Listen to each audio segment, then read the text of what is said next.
SSC গণিত বইয়ের সমবাহু ত্রিভুজের এমসিকিউ 16.1-এর। তো দেখো যে এই এমসিকিউগুলো কি পরিমাণে বোর্ডে আসছে। এই জায়গায় আমরা টোটাল 7টা টাইপের এমসিকিউ করবো। এই জায়গায় প্রথম ভিডিওতে হচ্ছে 4টা, পরের ভিডিওতে হচ্ছে 3টা।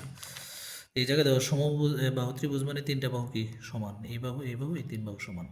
এই ক্ষেত্রফল নির্ণয়ের সূত্র এই জায়গায় বলছে যে সমবাহু ত্রিভুজের একটা বাহু দেওয়া আছে, এর ক্ষেত্রফল নির্ণয় করতে বলছে। ক্ষেত্রফল নির্ণয়ের সূত্র কি √3/4a² বা এটা হচ্ছে কি মানে বাহুর স্কোয়ার।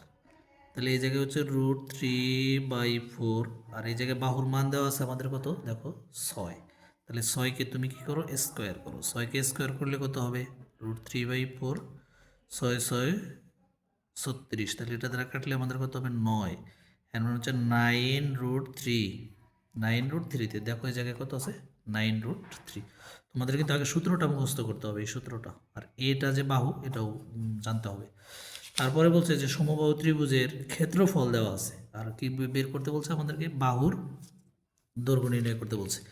তো এটা জানি যে আমাদের ক্ষেত্রফলের যে সূত্র আছে, ক্ষেত্রফলের সূত্রটা কি √3/4 বাহু স্কোয়ার মানে a²। এটা সমান দেওয়া আছে আমাদের কত 25√3।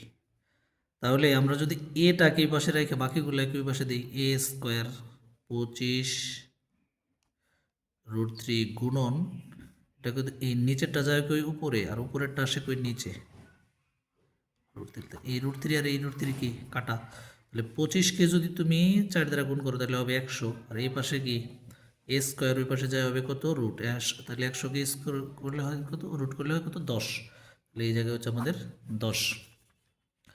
তারপরে বলছে যে এই জায়গায় দেওয়া যে সমবাহু ত্রিভুজের বাহুর দৈর্ঘ্য এত হলে উচ্চতা।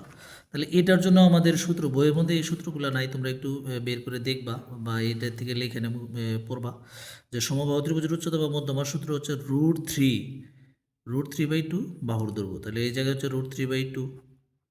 এই জায়গায় বাহুর দৈর্ঘ্য দেওয়া আছে কত দেখো, বাহুর দৈর্ঘ্য দেওয়া হচ্ছে 4, বাহুর দৈর্ঘ্য দেওয়া আছে 4। তাহলে এটা দ্বারা যদি তুমি এটাকে কাটো 2 তাহলে হচ্ছে 2√3। তাহলে দেখো এই জায়গায় 2√3 কত আছে 2√3। আবার তুমি এই জায়গায় দেখো যে সমবাহু ত্রিভুজের এই উচ্চতাই দেওয়া আছে, বাহুর দৈর্ঘ্য বের করতে বলছে।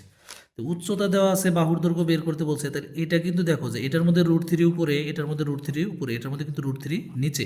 তাহলে হচ্ছে 2/√3। আর উচ্চতা আমাদের কত আছে, উচ্চতাটা হচ্ছে কত 2√3, 2√3। তাহলে এই √3 যদি কাটা যায় তাহলে আমাদের থাকে কত 4। তাহলে এই যে দেখো আমাদের 4 কই আছে 4।